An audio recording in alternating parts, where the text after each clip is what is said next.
بسم اللہ الرحمن الرحیم۔ محترم ناظرین، السلام علیکم۔ ناظرین، آج جو قصہ میں آپ کو سنانے جا رہی ہوں، یہ قصہ حضرت امام زین العابدین علیہ السلام روایت فرماتے ہیں۔ امام زین العابدین علیہ السلام فرماتے ہیں کہ جب حضرت نوح علیہ السلام کشتی بنا رہے تھے تو ایک مومنہ بوڑھی عورت روز اللہ کے نبی کے پاس اپنی گٹھڑی لے کر آتی اور کہتی، اے اللہ کے نبی، کشتی کب روانہ ہوگی؟ نوح علیہ السلام فرماتے، ابھی دیر ہے۔ وہ عورت شام تک بیٹھی رہتی اور پھر اٹھ کر چلی جاتی۔ ایک دن نوح علیہ السلام نے فرمایا، اے عورت، جب جانا ہوگا تو تمہیں بتا دیا جائے گا۔ یہ عورت واپس چلی گئی اور انتظار کرنے لگی کہ کب نوح علیہ السلام بلائیں گے۔ اس دوران عذاب آ گیا اور کشتی روانہ ہو گئی، لیکن نوح علیہ السلام نے اس عورت کو نہ بلایا، یا یوں کہیے کہ ظاہری طور پر نوح علیہ السلام کو اس عورت کو بلانا بھلا دیا گیا۔ جب طوفان تھما تو ایک دن نوح علیہ السلام کے دل میں حسرت جاگی کہ اس شہر کو دیکھوں جہاں سے چلا تھا۔ وہاں اور قریب جا کر دیکھا تو ایک جھونپڑی میں دیا جل رہا تھا۔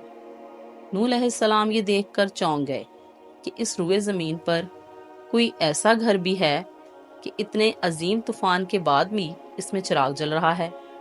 انہوں نے وہاں تکبیر بلند کی تو وہ عورت سامان لے کر آ گئی اور کہنے لگی، یا نبی اللہ، کیا کشتی تیار ہے؟ نوح علیہ السلام نے حیرت سے اس کو دیکھا اور فرمایا، رکو بڑھیا، کیا تمہیں کچھ بھی پتہ نہیں چلا؟ کیا اتنا بڑا سیلاب آیا، بارش آئی، تمہیں کچھ بھی پتہ نہیں چلا؟ بڑھیا کہنے لگی، یا نبی اللہ، بس ایک دن بادل گرجے تھے اور کچھ ہلکی سی پھوہار پڑی تھی۔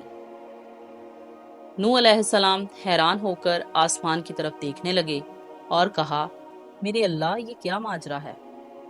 اللہ تعالیٰ نے نوح علیہ السلام پر وحی بھیجی کہ اے میرے پیارے نبی، اس عورت کے دل میں چونکہ تمہاری محبت تھی اور تم نے اسے پابند کر دیا تھا، اور چونکہ تمہارا اس سے وعدہ بھی تھا کہ نجات کی کشتی میں اسے ساتھ لے جاؤ گے، جبکہ تم اپنا وہ وعدہ پورا نہیں کر سکے، لیکن اے نوح، میں تمہارے وعدے کا ذمہ دار تھا، اس لیے میں نے اس بڑھیا تک عذاب پہنچنے ہی نہیں دیا۔ امام سجاد علیہ السلام نے پاس بیٹھے ہوئے اپنے مومنین سے فرمایا، او مومنو، یہ حدیث قیامت تک کے مومنین تک پہنچانا تم پر واجب ہے۔ انہیں بتا دو کہ جس نے ہم سے محبت کی، قیامت کا عذاب ضرور آئے گا، لیکن جیسے اس بڑھیا کو پتہ نہیں چلا، ہمیں بھی پتہ نہیں چلے گا قیامت کب آئی اور کب چلی گئی۔ امید کرتی ہوں آپ کو میری آج کی یہ ویڈیو پسند آئی ہوگی۔ مزید اس طرح کی خوبصورت اور دلچسپ ویڈیوز دیکھنے کے لیے میرے چینل کو سبسکرائب کریں اور لائک کریں۔ خوش رہیے، آباد رہیے۔ اللہ حافظ۔